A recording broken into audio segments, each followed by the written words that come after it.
We are now getting our first look at an incident involving an Austin police officer on 6th Street from Friday that's drawn outrage from both the police chief and the mayor. And a warning, this video may be disturbing.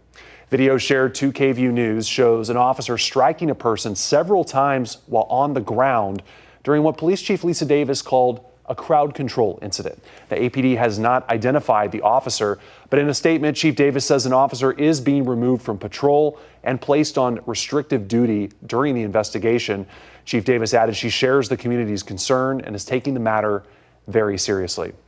And Mayor Kirk Watson sent us a statement saying he's watched the video and wants the department to take appropriate action, including action that leads to termination. He said in part, quote, "The action is inexcusable and indefensible. There is no room in APD for such violent behavior or for someone who claims to be a public servant and acts that way," end quote.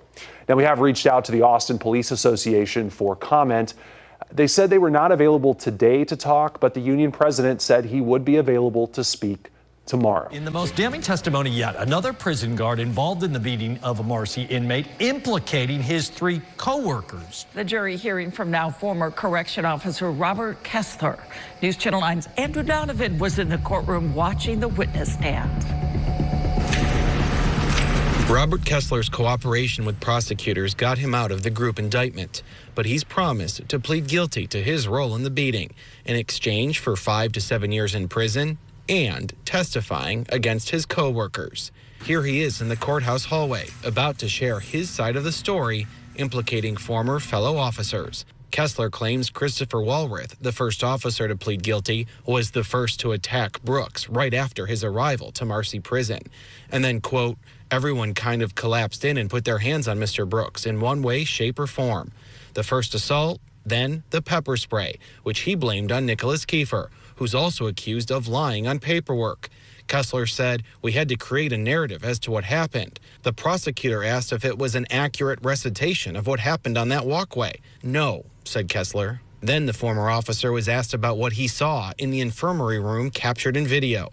The prosecutor asked about Brooks. Was he resisting or being combative in any way? "Not that I could see," said Kessler. Kessler said, quote, "I noticed that Mr. Brooks was on the wall, being held up by 2 officers. He named one of the 2 as Kingsley. Quote, he was pretty limp," the witness said of Brooks, later admitting, quote, "I knew I should have intervened."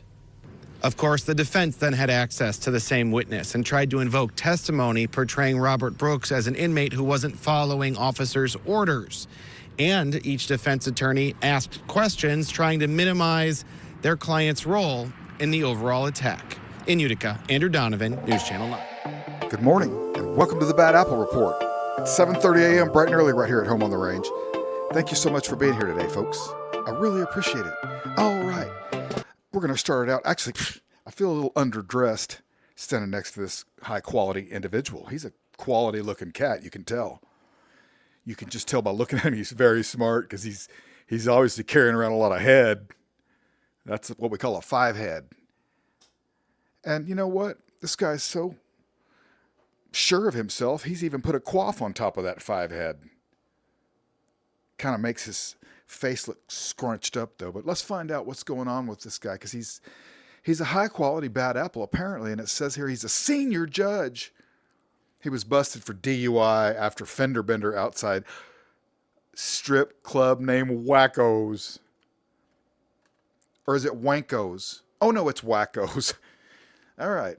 One of Georgia's most senior judges has been arrested for alleged drunk driving after a fender bender outside a Florida strip club outside Wackos.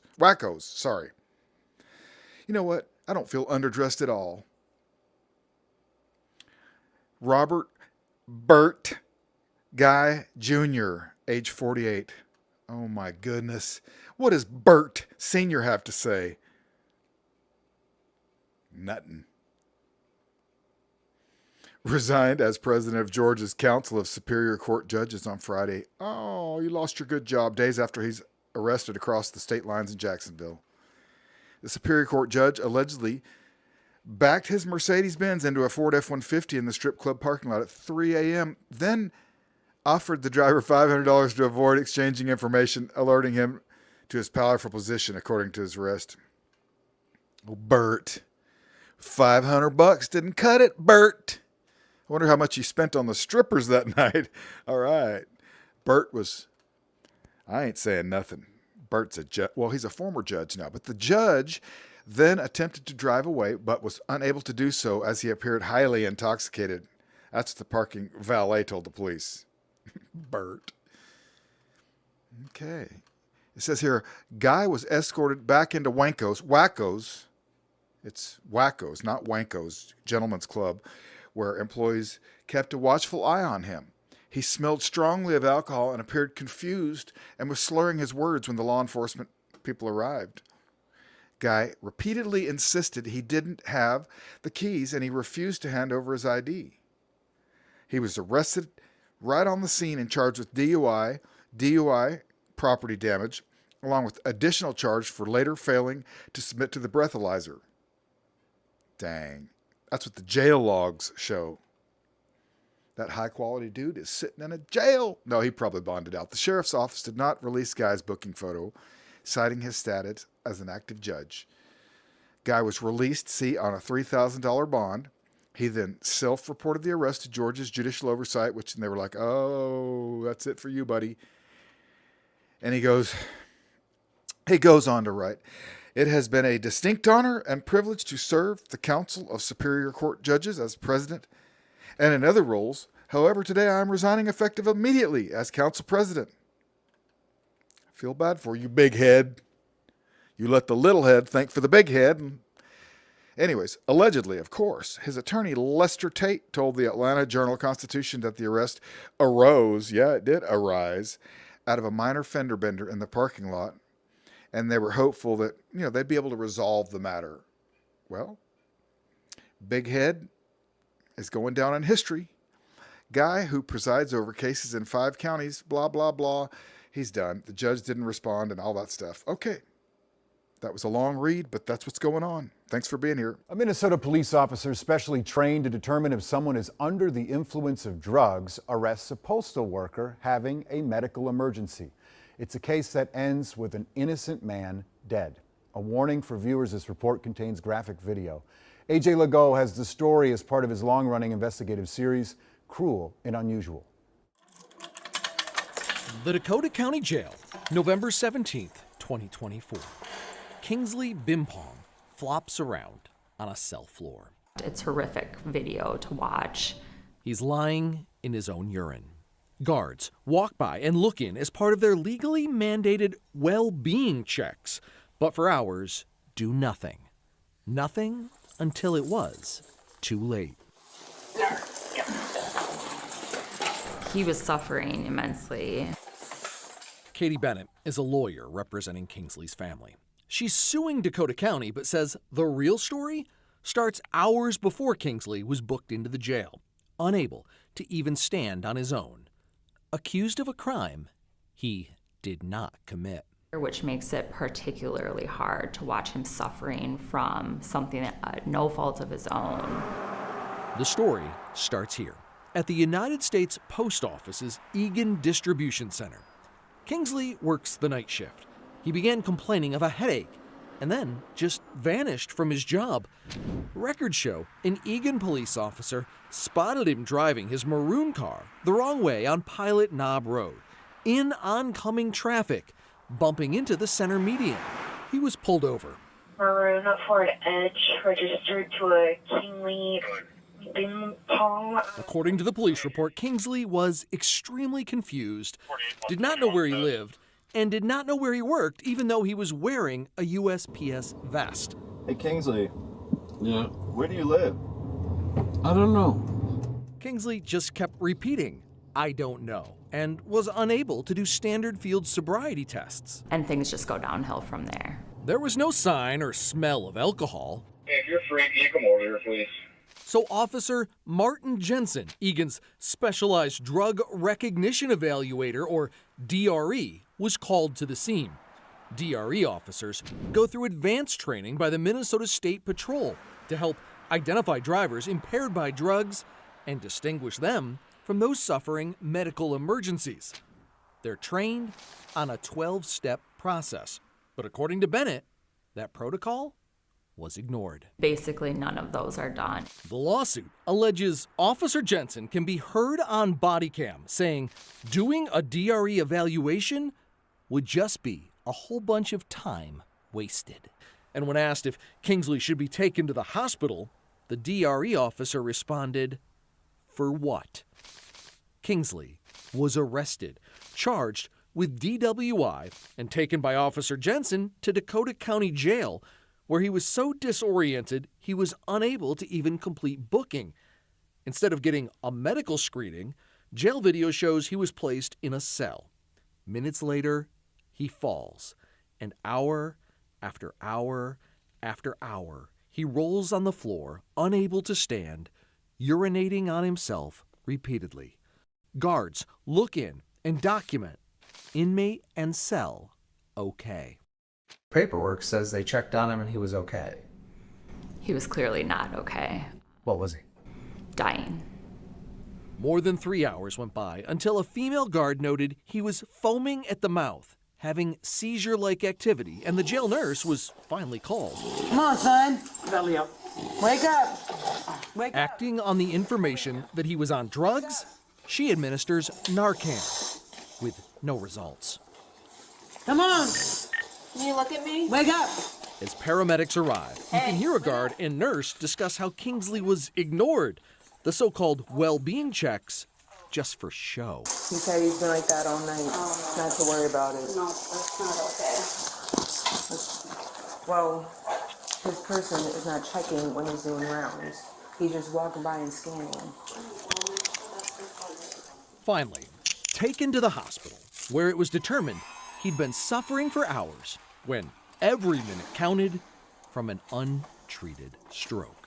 Our investigation finds DRE officers are specifically trained that subjects suffering from a stroke will often have a dazed appearance and be confused, and warned a stroke may mimic drug and alcohol impairment. At the hospital, Kingsley was declared brain dead. The state crime lab later confirmed there were, in his system, no drugs. For KARE 11 Investigates, I'm AJ Legault. The city of Eagan and Dakota County have not yet filed a legal response to the lawsuit. Eagan's police chief and Officer Jensen, along with the Dakota County Sheriff, declined to comment for this report. NAACP leaders are calling for the resignation of the East Lansing police chief after her alleged racist comment. It's our top story at 6. Thank you so much for joining us. I'm Karina Prieto. Siobhan and Jorma have the evening off. The NAACP Lansing branch is calling for the resignation of Chief Jennifer Brown after they say she made racist remarks and created a false narrative about an arrest outside of Dave's Hot Chicken during MSU's Welcome Week. Taryn Simmons spoke to the president of the Lansing branch, and she's here for you now with our continuing coverage. Taryn. Karina, in an interview last Monday, Police Chief Brown told 6 News there was, quote, a disproportionate number of minorities come into the community and commit crimes. And as police officers, we are simply responding to those crimes. The president of the NAACP Lansing branch, Harold Pope, says that comment was out of line. In a surveillance video of the pepper spray incident obtained by 6 News, it shows 2 men outside a restaurant in downtown East Lansing during Welcome Weekend. A defense attorney for one of them tells 6 News they were not fighting and his client was trying to calm his friend down, removing him from a verbal altercation with another person. He says this footage contradicts the narrative by East Lansing police. Police had charged both men and had only released body cam footage which shows an obstructed view of the men. Moments before they were pepper sprayed. In light of seeing the new surveillance video, Harold Pope says Chief Brown needs to be replaced by someone who will not lie and create a false narrative. So as minorities, from what Chief Brown said, a disproportionate number of minorities committing crimes, it's alarming that she actually believes that, and that's the biggest concern I have. She believes that, and so she believes it. Again, everyone under her will work in that vein, and so when they go out to work, when a weekend happens, they're focused, they're targeted on minorities. The executive director for the Women's Center of the Greater Lansing area has also called for the resignation of Chief Brown. We've reached out to Chief Brown for comment, but we received an automatic reply stating that she'd be out of the office until October 20th. We've also reached out to the city manager, but have not yet heard back. Karina, back to you. You ever see a city flip overnight? Memphis just did, and it's not a headline, it's firsthand. Watch this and tell me this country ain't turning a corner. Some of y'all might get mad at me. And at this point, I don't give a damn. I'm not into politics. I'm not into all of that extra stuff that people be losing their life over. I ain't into all that. We human. Whatever. But I will say thank you to Trump for bringing these National Guards and doing what they doing down here in Memphis right now. Okay. You know, for the first time in 5 years.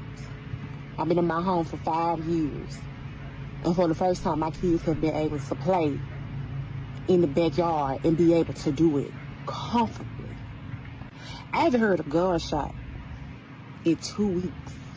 I haven't seen strange people walk up and down the street. Just a few weeks ago, I had somebody walk on the side of my house. None of that action's going on. I haven't seen no young YNs at the store posted.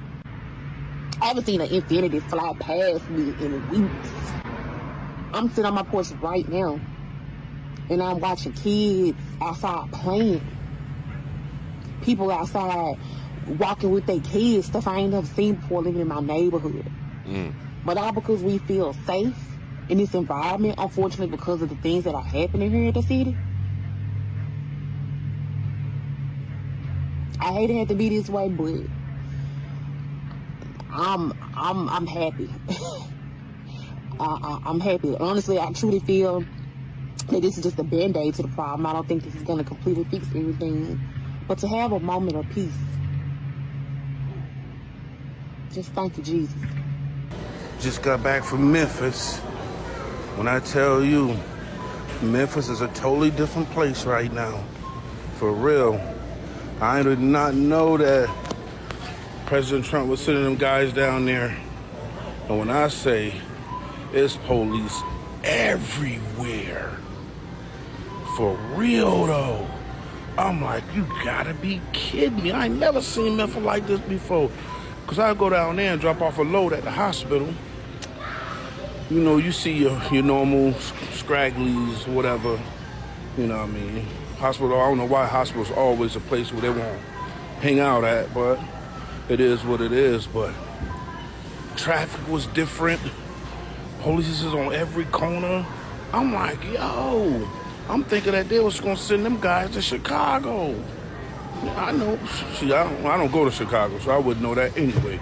But boy, Memphis, boy, I know they people's like, yes, crime is slowed down. I mean, it look like a totally different city right now. The vibes are different. I don't know, I guess it's just me, man, but Memphis changing for the good, y'all. As they should. The people need that, though. The people need to stop all this riffraff and all this craziness these young kids got going on, man. Scared to leave your house, scared to go to the grocery store, scared to go to the gas station. One time, I wouldn't even go to certain gas stations if I see too many of them out there. For real, I keep it pushing. I wouldn't give a damn if I'm about to run out of gas. I'm going to keep it pushing. So, right now, it's a totally different breed down there right now, boy. I mean, I'm talking about the whole boatload is down there. Police everywhere, boy. You know what I'm saying? So I know the people like, yo, we needed this. And I agree with them. I agree with the people. They do need that. They need peace and love. Well, how about that? We were able to end on a good note. It was a big, tough show today. Thank you for being here. I appreciate it. I'm going to whip up more bad apples for you. We'll see you right back here tomorrow morning at 7:30 a.m. bright and early. Have a great day. Whoa.